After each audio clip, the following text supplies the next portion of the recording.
Bueno, pues esta va de siliconomas. ¿Quién no ha tenido un paciente con siliconomas de más de 20 años en cara? Hay veces son pequeños siliconomas que causan poca deformación, pero hay veces que la paciente realmente tiene una deformación facial, glútea, etcétera, muy importante, que puede llevar incluso a las ideas de suicidio.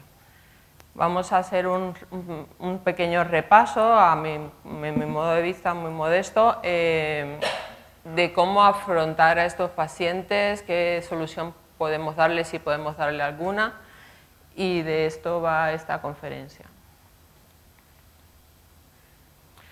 Aquí hay un concepto que se acuñó en el 2008 por Kaufman en un artículo que tiene muchísimas nombramientos y que todo el mundo habla de él cuando vamos a hablar de este tema.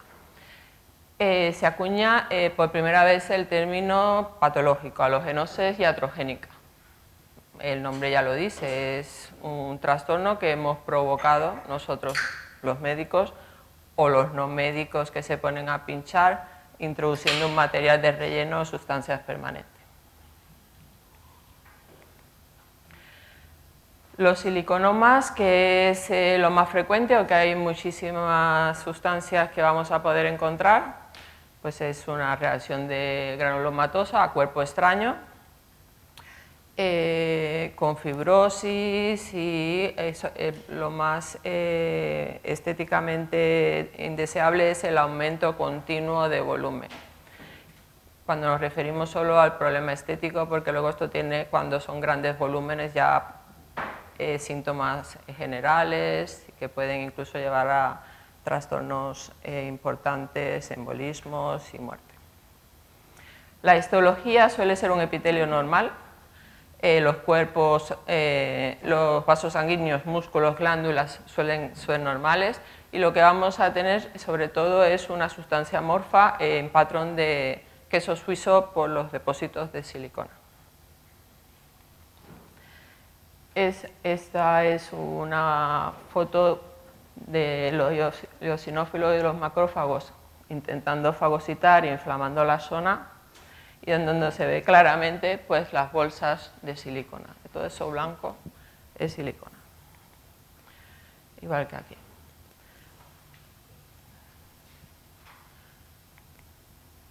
Esta es la típica ecografía.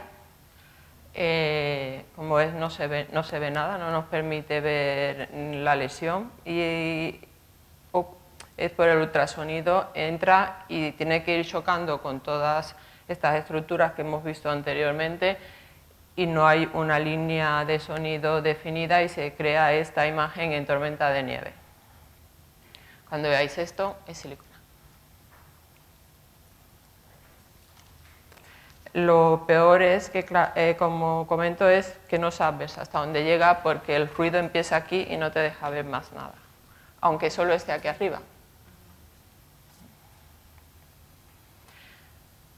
Principales complicaciones locales: deformidad por aumento de volumen, alteración gestual. Normalmente vemos las fotos, pero estas personas cuando hablan es mucho peor porque se ven las bolas moviéndose raro.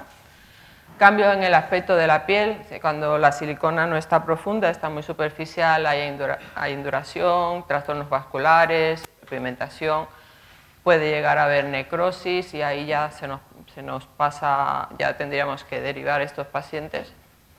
Cicatrices retráctiles, queloides, infecciones, fístulas, y en los casos más severos puede haber fiebre, dolor generalizado. Es muy típico las artralgias, el decaimiento, caída del cabello, y sobre todo este último, depresión, ansiedad, ideas de suicidio. Es muy frecuente encontrar en los pacientes con este problema. En la literatura, si revisáis, vais a ver alternativas terapéuticas, las que queráis. Todo se ha intentado, todo el mundo intenta algo, intenta definir un método.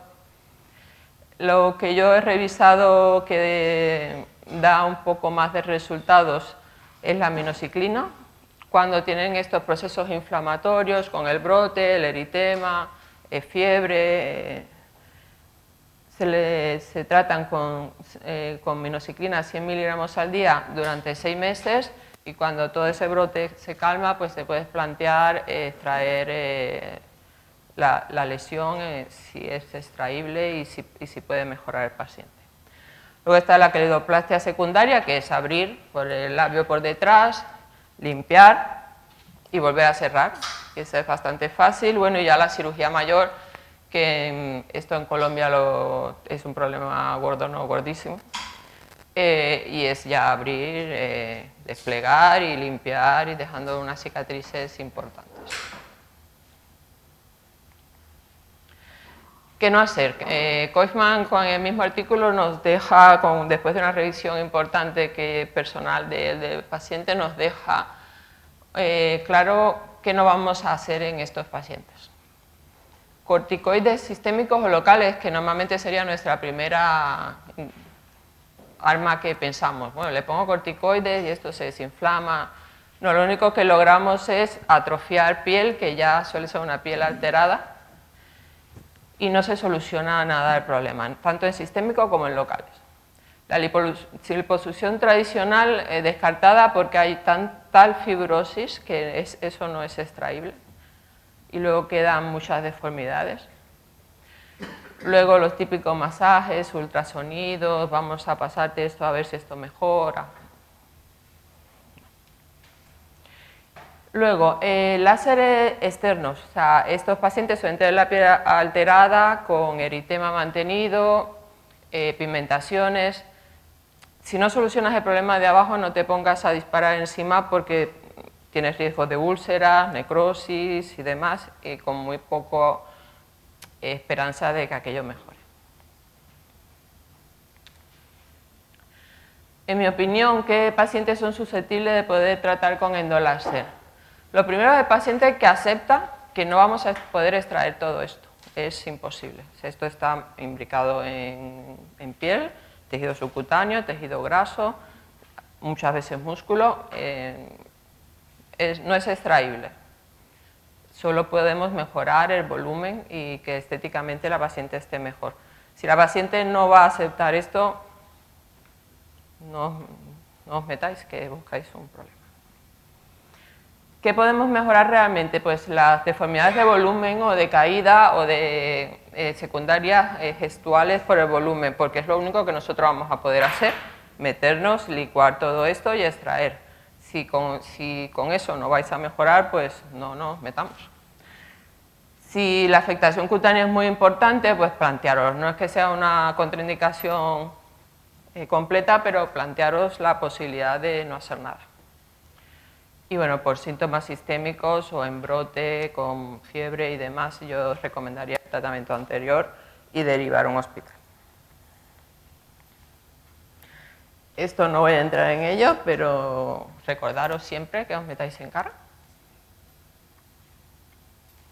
Aquí nosotros en cara lo que más vamos a afectar es el mentoniano y el marginal mandibular, pero siempre hay que tener en cuenta todos.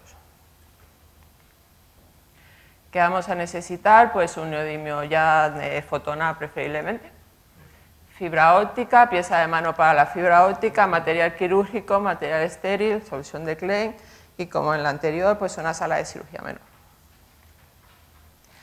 Paso 1, pues infiltrar la solución anestésica, tumescente de todo el área.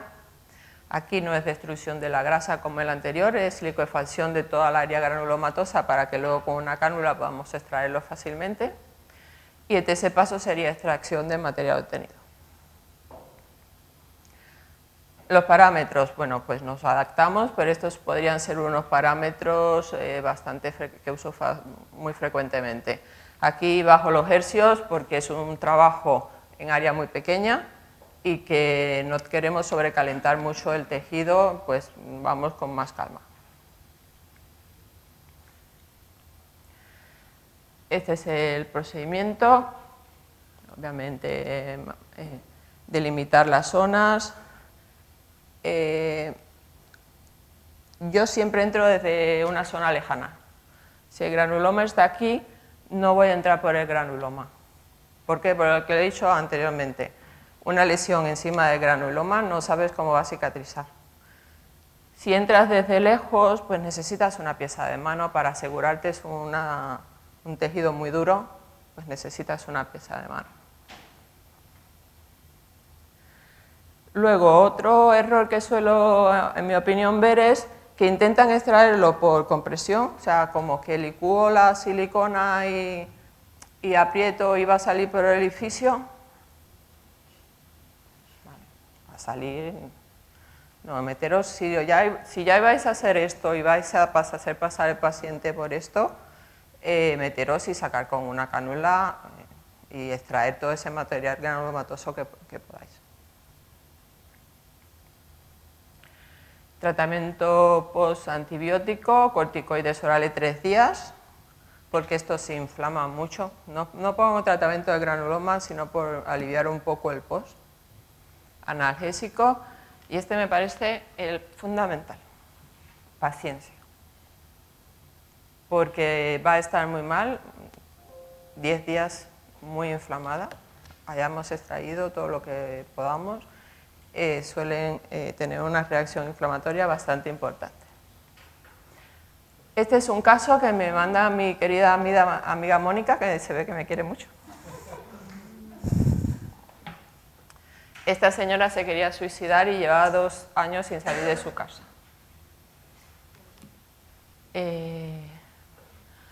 Esto estaba completamente adherido, cuando se movía, pues esto, ella se denominaba a sí misma el exiomo.